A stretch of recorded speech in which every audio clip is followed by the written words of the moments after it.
Puji Tuhan, haleluya, kemurahan Tuhan, kita bisa seperti saat ini,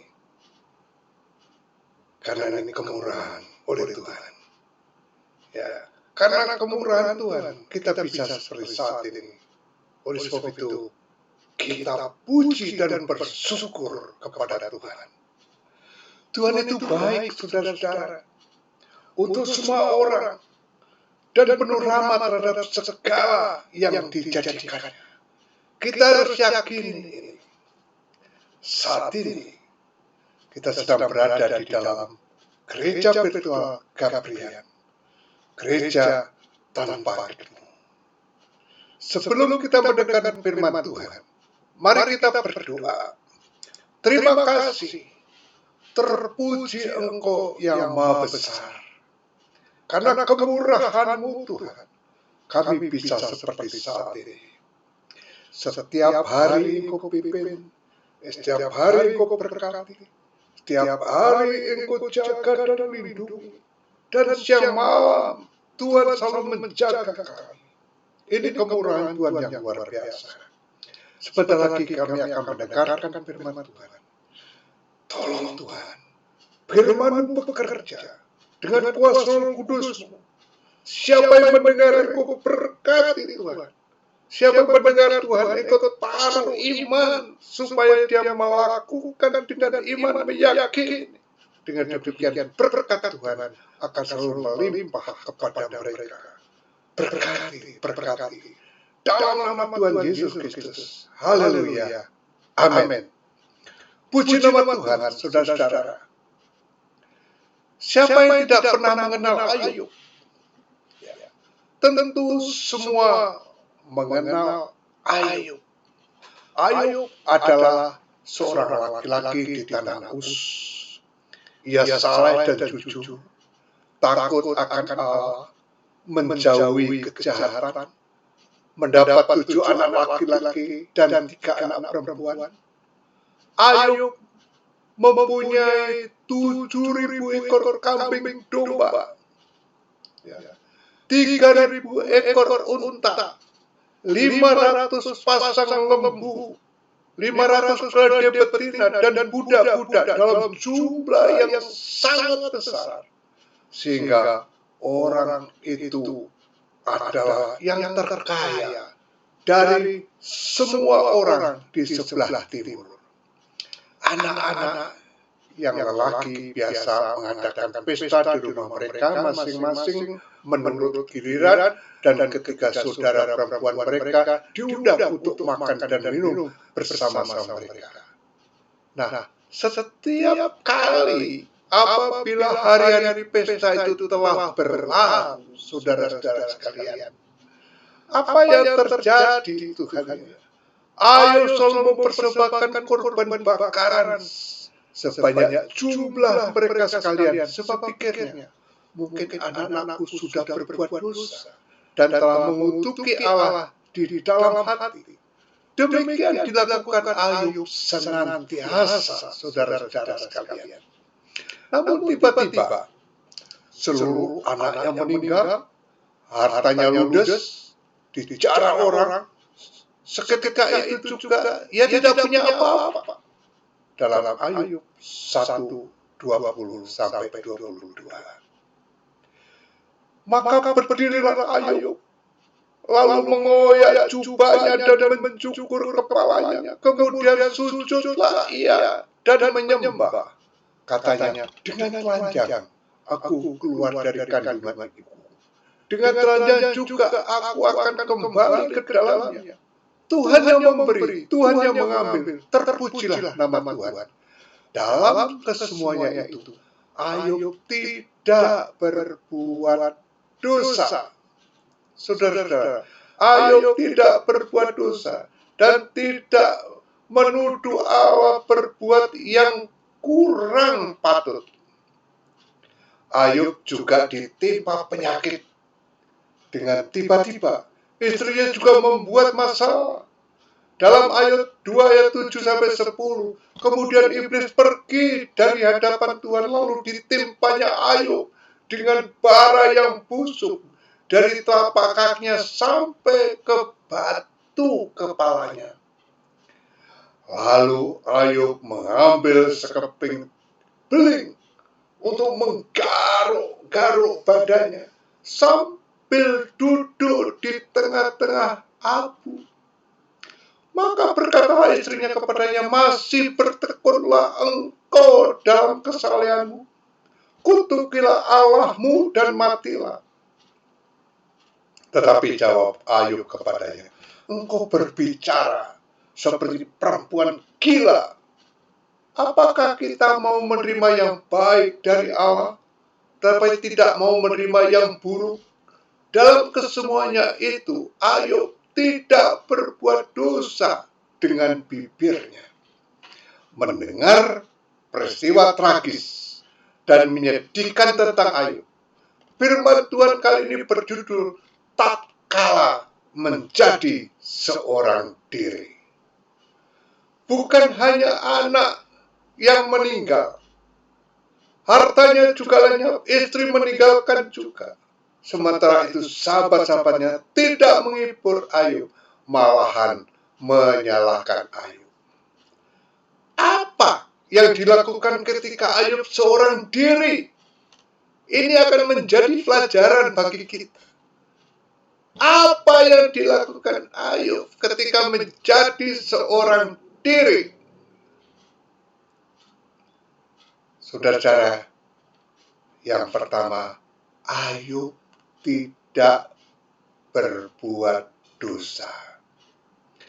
Dalam kesemuanya itu, Ayub tidak berbuat dosa. Meskipun harta dan keluarga meninggalkan Ayub, Ayub tetap benar di hadapan Allah. Mengapa? Cara pandang manusia terhadap kepemilikan sangat berpengaruh terhadap respon ketika miliknya itu diambil. Tentu tak salah bila kehilangan harta benda bagai sebuah pukulan, atau kehilangan anggota keluarga bagai rusaknya tatanan hidup, dan kehilangan keduanya bagai langit runtuh. Ayub sendiri berduka. Ayub sendiri berduka, dan ia jelas menyatakan perasaan dukanya. Namun imannya merespon secara mengagumkan. Ayub sadar bahwa semua yang ia miliki adalah pemberian Tuhan, dan karena itu ia patut menerima bila Tuhan ingin mengambil semuanya itu kembali. Apa yang kita lakukan ketika seorang diri? Saat ini saudara sedang berada di gereja virtual Gabriel. Apa yang kita lakukan ketika seorang diri? Yang kedua, tidak mencari kambing hitam. Ayub 1 ayat yang kedua B.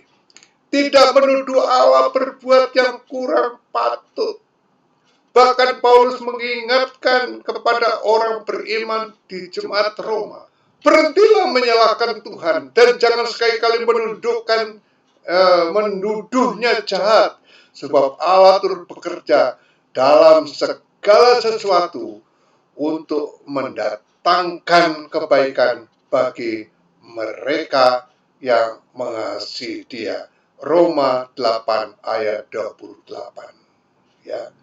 Ayub tidak menuduh Allah berbuat kurang patut. Bahkan didukung dalam Roma 8 ayat 28.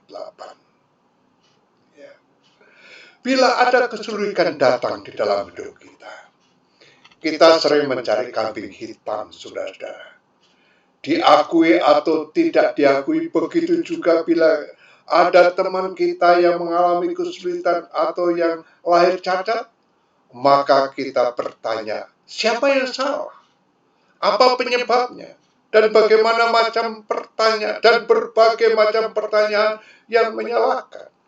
Bahkan terkadang kita juga menyalahkan diri kita sendiri. Bila suatu masalah terjadi, dalam Yohanes 9 ayat 3, Yesus berkata, bukan dia dan bukan juga orang tuanya, tetapi karena pekerjaan-pekerjaan Allah harus dinyatakan di dalamnya. Jadi, sekali lagi, bila kita seorang diri, akibat dari masalah yang kita alami, ya, jangan mencari kambing hitam. Saat ini kita sedang berada di gereja virtual Gabriel.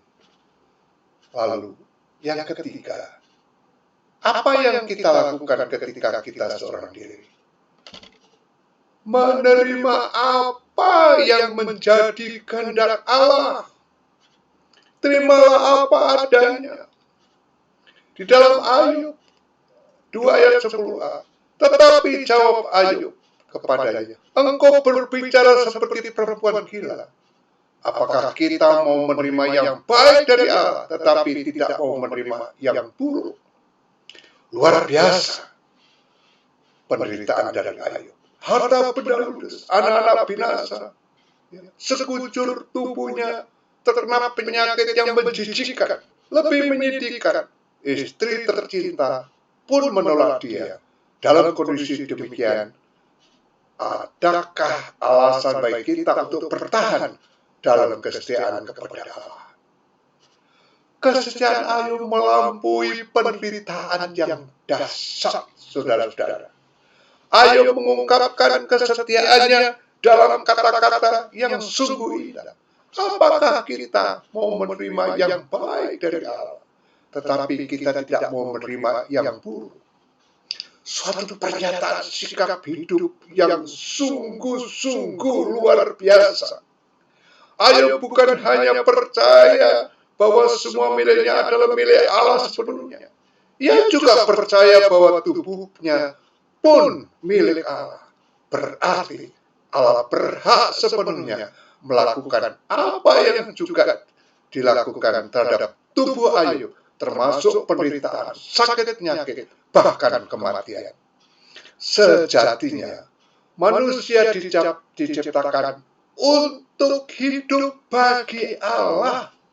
Artinya bahwa orang percaya harus hidup hanya bagi kesenangan dan kepuasan Bapa. Untuk ini orang percaya harus mengalami pembaruan pikiran dan dari hari ke hari dan terus menerus sehingga mengerti kehendak Allah. Mengerti kehendak Bapa berarti memiliki kepekaan terhadap pikiran dan perasaan Tuhan. Itulah ya Tuhan, kepekaan perasaan Tuhan. Itulah sebabnya Tuhan mengutus Roh Kudus kepada orang percaya. Saat ini kita sedang berada di gereja virtual Gabriel. Apa yang kita lakukan ketika kita seorang diri? Yang keempat, berserah sepenuhnya kepada Allah. Di dalam Ayub 1 ayat 20, maka berdirilah Ayub, lalu mengoyak jubahnya dan mencukur kepalanya. Kemudian sujudlah ia dan menyembah. Kita pun seringkali mengalami pengalaman yang tidak menyenangkan dalam hidup kita. Ya, tetapi kalau hal ini merupakan proses Allah untuk menyatakan kemuliaannya, jangan pernah menolaknya. Sekali lagi, jangan pernah menolaknya. Karena ada rencana Allah yang besar untuk kita. Barangkali kita merasa kecewa karena tidak mengerti kehendak Allah. Mungkin kita sudah lama bergumul, tetapi belum ada jawaban.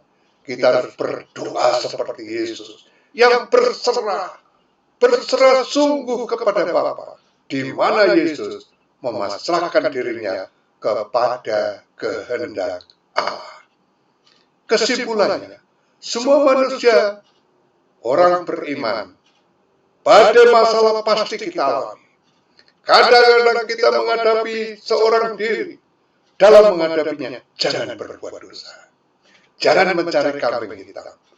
Menerima apa adanya yang menjadi kehendaknya dan berserahlah sepenuhnya kepada Allah. Mari kita berdoa. Terima kasih Tuhan. Engkau sudah memberikan firman yang begitu dahsyat.